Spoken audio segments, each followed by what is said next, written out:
Hello students, welcome to the channel advisers. आप सबके सामने टिप नंबर 10 में लेकर आ चुकी हूँ। एंड जैसे कि आपने थंबनेल देखा होगा, टाइटल भी देखा होगा, the most required one with the respective subject I am dealing with, जो कि मैं साइंस पढ़ा रही हूँ। एंड मैंने देखा कि बहुत सारे स्टूडेंट्स को साइंस 1 में बहुत ज़्यादा दिक्कत होती है। अपार्ट फ्रॉम जो थ्योरी पार्ट है, उनको numericals and derivations and answers पढ़ने में बहुत ज़्यादा प्रॉब्लम होती है। अगर हम साइंस 2 को कंपेयर करते हैं तो साइंस 1 बहुत सारे स्टूडेंट्स को थोड़ा डिफिकल्ट लगता है। कुछ परसेंट स्टूडेंट्स को ठीक ठाक लग जाता है साइंस 1। बट स्टूडेंट्स, मैं फ्रैंकली बोलूँ, साइंस 2 से कंपेयर अगर आप करते हो साइंस 1 को, तो science 1 is easier than science 2। I will elaborate the things और आपको प्रूव कराऊंगी कि साइंस 1 कैसे इजी है साइंस 2 से। ठीक है, तो इस वीडियो को पूरा देखना स्टूडेंट्स। स्क्रोल मत करना, या तो फास्ट फॉरवर्ड में देखोगे तो नहीं समझेगा। तो please do watch the video fully so that you will understand each and every point. It is the most important tip अभी तक के। 10वां टिप है और बहुत इंपॉर्टेंट है आप सभी के लिए, क्योंकि अगर आप साइंस सब्जेक्ट से मेरे से जुड़े हुए हो तो प्लीज़ ये देखिए। तो स्टूडेंट, साइंस 1 जो सब्जेक्ट है, नो डाउट इसमें चैप्टर्स थोड़े हैवी चैप्टर्स है, और जो साइंस 2 के चैप्टर्स है आपको थोड़ा सा लर्न करने में इजी हो जाता है। बायो जो सब्जेक्ट है उसमें बहुत लोगों को इंटरेस्ट भी होता है। Even I am interested more in science 2, okay, but उसमें आपको प्रॉपर आंसर्स लर्न करने होते हैं। जब आप साइंस 2 के आंसर्स लिखते हो तो आपको एकदम प्रिसाइज पॉइंट्स लिखने होते हैं। आप ऐसा कुछ भी राम कहानी नहीं लिख सकते हो। बायो का यही सबसे बड़ा डिसएडवांटेज मैं बोलूँ, या तो एडवांटेज ये है कि भाई लर्न बहुत अच्छे से हो जाता है, समझ में बहुत अच्छे से आता है, ज़्यादा माथाफोड़ी करने की ज़रूरत नहीं होती। बस दिखा देते हैं कि ये हो रहा है, ऐसा हो रहा है, दैट्स इट। जैसे लाइफ प्रोसेस 1 ले लो, पार्ट 2 ले लो, बहुत बच्चों को साइंस 2 ईजी जाता है। साइंस 1 डिफिकल्ट जाने का एक ही रीज़न है कि स्टूडेंट्स आप समझ के नहीं पढ़ते हो। सिंपल सी बात है, साइंस 2 जब हम पढ़ने बैठते हैं तो बहुत इजीली दिमाग में बैठ जाता है, बट साइंस 1 इजीली नहीं जाता है। तो इसीलिए उसको कम से कम 1 से 2 बार पढ़ना होता है। अब मुझे आप फ्रैंकली बताना, खुद को, मुझे तो नहीं बताओगे, खुद से आंसर करना कि आपने एक चैप्टर साइंस 1 का कंसिडर कर लो, ग्रेविटेशन, कितनी बार अभी तक के पढ़ा है? फॉर श्योर एक बार ही पढ़ा होगा, और कुछ लोगों ने तो पढ़ा भी नहीं होगा। तो प्लीज़ आप ये ध्यान में रखो कि साइंस 1 का एटलीस्ट आप 2 to 3 राउंड्स रखो, जैसे मैथ्स का हम लोग मैंने बताया था, मैथ्स वाले टिप में बताया था कि मैथ्स का भी आपको अगर अच्छे मार्क्स स्कोर करने हैं तो एटलीस्ट 3 बार आपको प्रैक्टिस करना है। तो सेम वे साइंस 1 का भी आपको एटलीस्ट 3 बार रिवीजन आपका होना चाहिए सारे चैप्टर्स का। अब पढ़ना कैसे है मैं वो आपको तरीका बताती हूँ। तो इससे पहले आप प्लीज़ ये वीडियो को लाइक एंड शेयर भी करना। अगर आपको ये वीडियो पसंद आए तो प्लीज़ ये भूलना मत स्टूडेंट्स। आप एंड तक जाते नहीं हो और लाइक नहीं करते हो, भाग जाते हो सारे। तो प्लीज़ लाइक कर देना, और अगर सब्सक्राइब नहीं किया तो प्लीज़ सब्सक्राइब भी कर दो यार, और नोटिफिकेशन का दबा देना। अगर आपको चाहिए कुछ टिप्स विप्स हम जो डाल रहे हैं 31 डेज का 31 टिप्स में डालने वाली हूँ, अगर उसका नोटिफिकेशन आपको चाहिए तो प्लीज़ वो भी क्लिक करना। तो स्टूडेंट, सबसे पहले आपको करना क्या है कि कंसेप्ट अच्छे से क्लियर करने। आप कहीं से भी करो लेकिन कंसेप्ट्स क्लियर करो, सबसे पहली बात। क्योंकि साइंस 1 में अगर आपके कंसेप्ट्स क्लियर नहीं है तो वहीं आपकी नैया डूब चुकी है। ना आप आगे आंसर्स लिख सकते हो, ना आप न्यूमेरिकल सॉल्व कर सकते हो, ना आपको डेरिवेशन आएगा, ना आपको कुछ आने वाला है। तो science 1 consist of these all things only.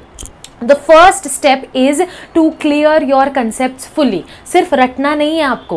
Gravitational force अगर मैंने आपको पूछा तो आपको पूरा क्लियरली पता होना चाहिए। बहुत सारे स्टूडेंट्स हैं जो कंसेप्ट एकदम क्लियर कर रहे हैं, और वो सारे स्टूडेंट्स इतने खतरनाक डाउट्स पूछने हैं, तब मेरे को समझ में आ जाता है कि इनका लेवल क्या है, इन्होंने कहाँ तक के पढ़ाई की है। अब कुछ स्टूडेंट्स को डाउट ही नहीं आता, इसका मतलब ये नहीं कि उन्होंने समझा नहीं, वो डेप्थ में नहीं सोच रहे हैं। तो प्लीज़ स्टूडेंट्स, जितना ज़रूरी है, जितना आपके टेक्स्ट बुक में दिया गया है, आप मेरे ग्रेविटेशन चैप्टर के वीडियोस देख सकते हैं। वो आपको प्लेलिस्ट में मिल जाएगा मेरे चैनल के, या तो मैं डिस्क्रिप्शन बॉक्स में भी डाल दूंगी। साइंस 1 का ग्रेविटेशन हो चुका है, पीरियोडिक क्लासिफिकेशन आप देख सकते हो। ओके स्टूडेंट्स, तो फिर सबसे कोई भी चैप्टर पकड़ लो। अभी आगे तो और हैवी चैप्टर्स आने वाले हैं, refraction of light, effects of electric current. तो ये सब चीज़ों का पहले आप कंसेप्ट क्लियर करो, वो आपका हो गया। कंसेप्ट क्लियर होने के बाद जैसे जैसे आप पढ़ते जा रहे हो आपको डेरिवेशंस मिलेंगे, आपको फॉर्मूलाज मिलेंगे, चाहे वो छोटे से छोटा फॉर्मूला क्यों ना हो। For example, velocity is equal to displacement upon time. ये सबको आता है, सबको लगता है, लेकिन जब एग्जाम में लिखने बैठते हैं तो गलती हो जाती है। तो प्लीज़ वो छोटे से छोटा फॉर्मूला भी आप अलग से बुक में लिखते रहो। डेरिवेशंस आपको प्रैक्टिस तब करना है जब आपका उस कंसेप्ट का जो भी रिलेटेड थ्योरी है वो समझा हो, तभी आप डेरिवेशन प्रैक्टिस करोगे तो वो आएगा। ये सब करने के बाद आप जाओगे न्यूमेरिकल्स पे। स्टूडेंट, सबसे इंपॉर्टेंट पार्ट जो कि सारे बच्चे छोड़ देते हैं, न्यूमेरिकल्स। न्यूमेरिकल्स कोई नहीं करता है, एग्जाम के एक रात पहले खोलते हैं, फॉर्मूला पढ़ लेते हैं और न्यूमेरिकल्स देख लेते हैं। That is a very bad thing. तो प्लीज स्टार्ट सॉल्विंग न्यूमेरिकल्स। और मैं आपको बोलती हूँ, बोर्ड एग्जाम में सॉल्व एग्जाम्पल्स, एक्सरसाइज के क्वेश्चन के अलावा बाहर से कुछ भी नहीं आता है, सिर्फ नंबर्स चेंज होते हैं, पैटर्न में चेंजेस नहीं होता है। तो अगर आपने 3 बार सारे चैप्टर्स के जो चैप्टर में न्यूमेरिकल्स है वो अगर आपने सॉल्व कर दिया है, न्यूमेरिकल्स में आपका कहीं भी मार्क्स कटेगा नहीं। And this is the advantage of science 1 that you can score more marks in science 1 by solving the numericals students. Numericals आपका solve तब कर पाओगे ना जब आप समझ पाओगे। तो अल्टीमेटली आपका स्टेप 1 अच्छे से होना चाहिए। अगर स्टेप 1 आपने अच्छे से किया है, समझने वाला पार्ट, उसमें आप बहुत टाइम दो चलेगा, लेकिन समझो। न्यूमेरिकल्स को टाइम नहीं लगेगा अगर आपने कंसेप्ट अच्छे से समझा है तो।